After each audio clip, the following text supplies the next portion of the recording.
টিভির রিমোট নিয়ে প্রায় ভোগান্তি পোহাতে হয় ব্যবহারকারীদের, কারণ টিভি চালু করার সময় অনেকেই রিমোট খুঁজে পান না বা ব্যাটারির চার্জ ফুরিয়ে যাওয়ার ফলে বিড়ম্বনায় পড়েন। এসব ক্ষেত্রে নিজের স্মার্টফোনকে টিভির রিমোট হিসেবে ব্যবহার করতে পারেন।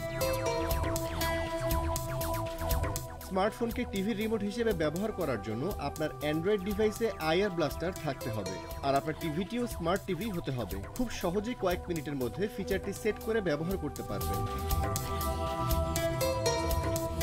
স্মার্টফোনকে টিভির রিমোট হিসেবে ব্যবহার করবেন যেভাবে: প্রথমেই স্মার্টফোনের গুগল টিভি অ্যাপটিতে প্রবেশ করুন। অ্যাপটি না থাকলে সেটি গুগল প্লে স্টোর থেকে ডাউনলোড করে নিন।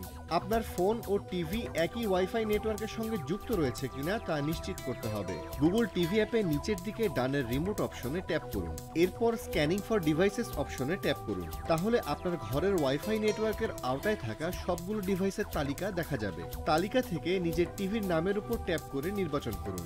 এরপর ফোন ও টিভি লিংক করার জন্য কতগুলো নির্দেশনা স্ক্রিনে দেখা যাবে, সেগুলো অনুসরণ করুন। টিভি ও ফোন লিংক হয়ে গেলে স্মার্টফোনটি দিয়েই টিভি নিয়ন্ত্রণ করা যাবে।